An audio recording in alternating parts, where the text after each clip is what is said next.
यहाँ पर गाइस गणेश गुफा है जो मैं आपको दिखाती हूँ।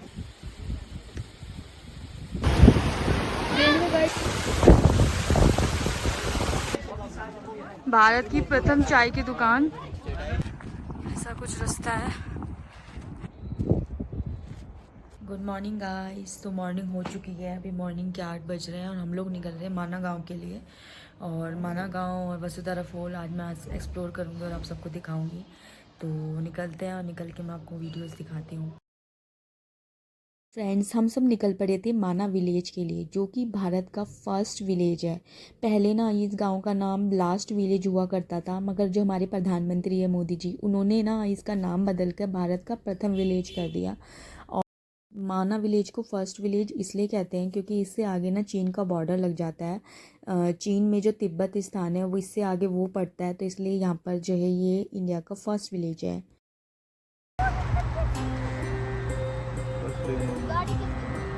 माना गांव का पहला,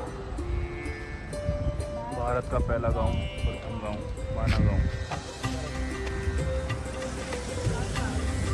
तो गाइस अब है माना गांव में हम, जो इंडिया का फर्स्ट विलेज है, हम एंट्री कर चुके हैं। यहाँ पर पैदल पैदल ट्रैक चल रहा है हमारा और ये यहाँ का व्यू है।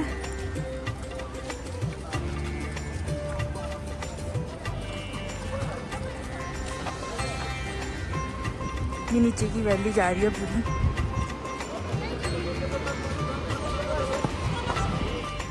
फ्रेंड्स, ये है माना गांव विलेज और हम लोग ट्रैक करते हुए यहाँ तक पहुँचे हैं। पूरा मार्केट एरिया है, पूरा गांव है यहाँ पर।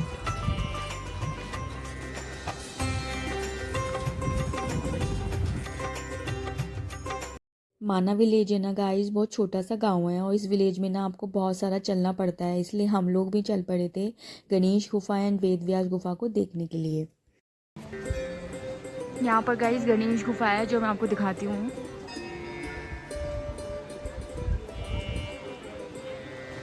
बाकी के लोग भी आ रहे हैं नीचे से।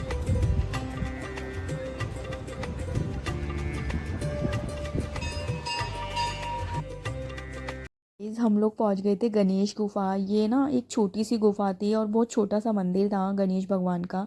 ऐसा कहा जाता है कि भगवान गणेश ने ना महाभारत इसी जगह पे लिखी थी।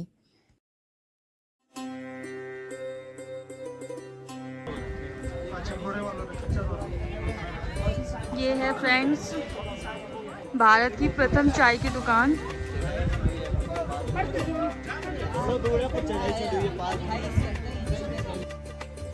और फिर हम पहुंच गए थे वेद व्यास गुफा। इसमें वेद व्यास जी ने ना इस गुफा के अंदर बैठ के महाभारत को बोला था और गणेश जी ने अपनी गुफा में बैठ के उसको लिखा था। साथ ही यहाँ पर भारत की प्रथम चाय की दुकान है जहाँ पर आप चाय का मज़ा ले सकते हैं।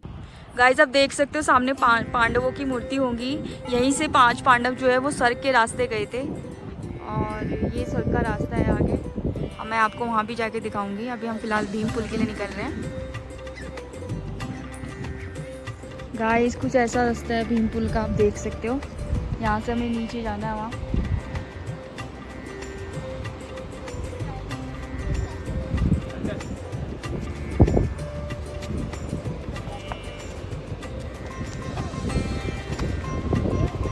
नीचे नदी बह रही है, वहाँ से 5 पांडव जा रहे हैं, आप देख सकते हो। वो है स्वर्ग।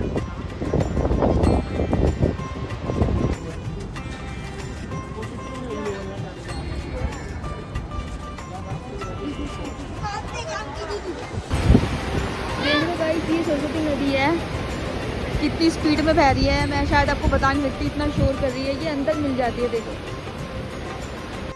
तो फ्रेंड्स, ये सरस्वती नदी थी जो यहीं से निकलती है और विलुप्त हो जाती है, आई मीन पाताल में चली जाती है।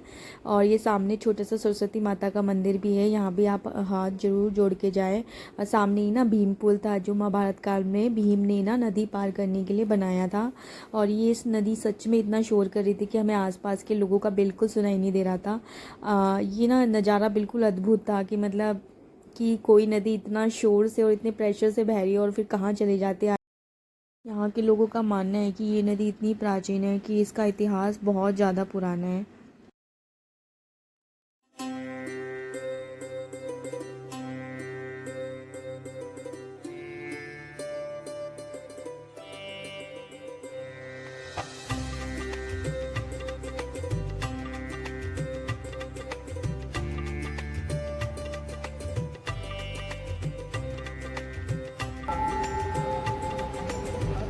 गाइस हम आ गए हैं यहाँ पर वसुधारा फॉल के। यहाँ से आगे सतोपंथ पड़ता है और ये है 5 पांडव जो जहाँ से स्वर्ग गए थे।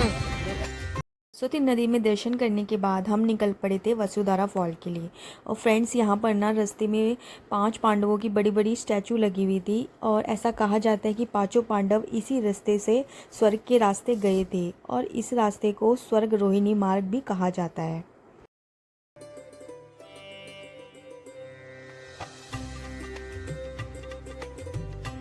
तो हम निकल चुके हैं वसुधारा फॉल के लिए और रास्ता बिल्कुल कच्चा है। अगर आप फिज़िकली फ़िट हो तो आइए यहाँ पर, क्योंकि काफ़ी चढ़ाई है। और आपको रास्ता दिखाती हूँ कैसा है। भाई सब देखो, ऐसे कच्चे रास्ते हैं, बिल्कुल चलने लायक भी नहीं है ऐसे रास्ते में। जरा सी ठोकर लगी नीचे गिर गया ना। और लेकिन व्यू इतना अच्छा है कि मैं आपको बता नहीं सकती हूँ। चलते चलते थोड़ी ऑक्सीजन की कमी है यहाँ पर, सांस फूल रही है बात बात पे, देख सकते हैं। इतना ऊपर पहाड़ है, ये देख लो।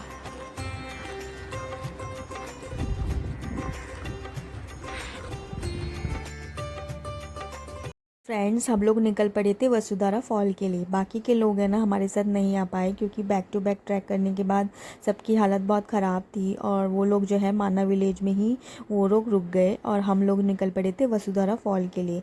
अभी तो रास्ते ना इतने अच्छे थे कि हम लोग आराम से चल पा रहे थे और सुंदर सुंदर नज़ारों का ना आनंद ले रहे थे। आगे का हमें पता नहीं था कि आगे कैसे रास्ते हम लोगों को मिलने वाले हैं। फ़िलहाल तो हमें बहुत अच्छे रास्ते मिले शुरू में।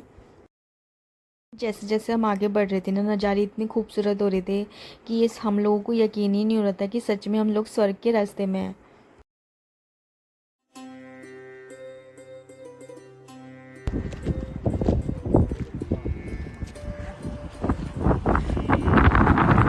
ऐसे हम लोग आए थे इतनी दूर से, वहाँ चले गए।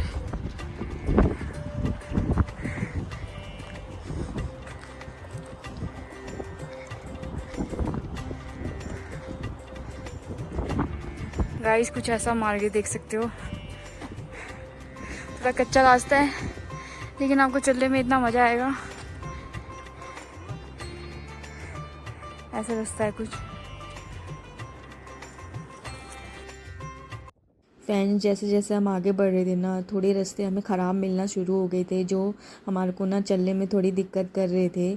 और ना जैसे जैसे हम ऊपर जा रहे थे हमारे को थोड़ी सांस की प्रॉब्लम हो रही थी, चलने में थोड़ी सांस फूल रही थी। और ना बाकी सबकी भी, हम तीनों की ना हालत बहुत ज़्यादा ख़राब हो रही थी। और सन्नी का तो बिल्कुल मन नहीं था कि वो आगे जाए। वो तो बोल रहा था कि हम लोग वापस चलते हैं क्योंकि आगे नहीं जाते। बट हम लोग आधे रास्ते से आ चुके थे, तो मैंने सोचा कि हम थोड़ा सा और आगे चल के क्यों ना वसुधारा फॉल तक होके से चल के आ रहे हैं, देख सकते हो।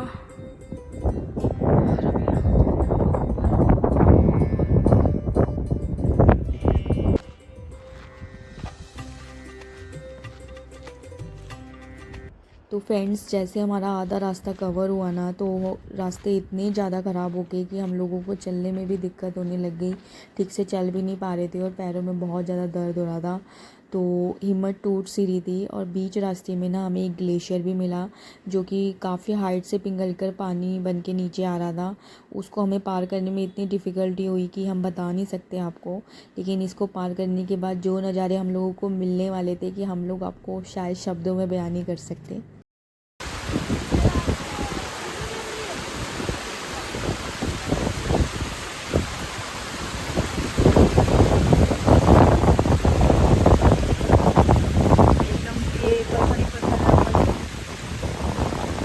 ग्लेशियर से पूरा रहा है।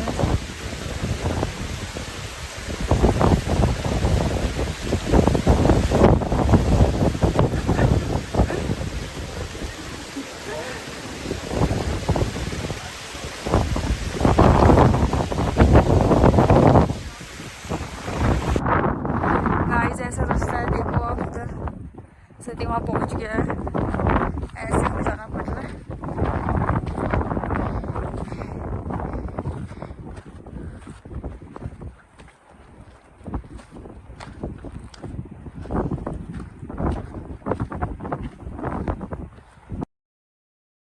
तो गाइस आप सबको मैं एक चीज़ बताना चाहती हूँ कि अगर आप लोग भी वसुधारा के लिए प्लान कर रहे हो या आना चाहते हो तो यार आप लोग है ना बस अपनी फेस पे सनस्क्रीन अप्लाई करके आइए, क्योंकि यहाँ पर इतनी किलोमीटर स्पीड से हवा चलती है और इतनी तेज़ धूप सीधा आपके फेस पे पड़ती है जो आपकी स्किन को ना पूरा ख़राब कर सकती है और बहुत ज़्यादा टैन कर देगी। इसलिए ये सब चीज़ों का ज़रूर ध्यान रख के आप लोग इस ट्रैक पर आइए।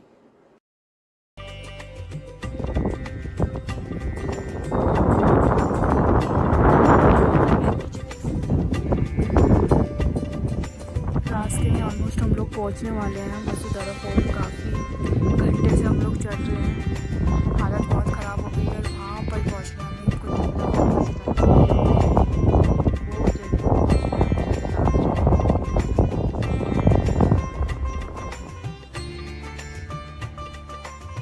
तो गाइज़ 3 घंटों का ट्रैवल करने के बाद हम लोग पहुंच गए थे वसुधारा फॉल पे, और यहाँ पर नज़ारा इतना खूबसूरत था ना गाइज़, शायद मैं आपको शब्दों से नहीं बता सकती। आप लोग खुद यहाँ पर विज़िट करिए तो अपनी आंखों से देखिए कि ये नज़ारे इतनी खूबसूरत थे और मुझे तो यकीन ही नहीं हो रहा था कि हम लोग सीधा स्वर्ग में जा रहे हैं। और ना उस साइड का मैं वीडियो नहीं दिखा पाई, सामने का नज़ारा भी बहुत खूबसूरत था क्योंकि वहाँ पर ना BSF के कैंप लगे हुए थे, सामने ही चीन का बॉर्डर था। तो इस गाइस यहाँ के लोकल्स ने हमें बताया कि यहाँ यही वो रास्ता है, इससे आगे जाकर ना आपको कैलाश पर्वत जो कि तिब्बत में है वो रास्ता भी यहीं से ही है, और इससे आगे 20 किलोमीटर का अगर आप ट्रैक करते हो ना तो आपको बड़ी बड़ी स्वर्ग की सीढ़ियाँ दिखती है जो कि स्नो से बनी हुई है, और वहाँ के जाने के लिए आपको परमिशन चाहिए होती है और प्लस आपको गाइड की ज़रूरत भी होती है। गाइस वसुधारा फॉल का जो ट्रैक है वो 5 किलोमीटर का ट्रैक है और हर कोई बंदा इस ट्रैक को कर सकता है एक्सेप्ट वो मेडिकली फिट हो। बस 5 साल से कम एज के बच्चे को आप इस ट्रैक पे मत लाइए। हमने हर एज के बंदे को इस ट्रैक पे आते हुए देखा है। तो गाइस आप लोग भी यहाँ का प्लान बनाइए और खूबसूरत नज़ारों का मज़ा लीजिए। ये देखो वसुधारा फॉल।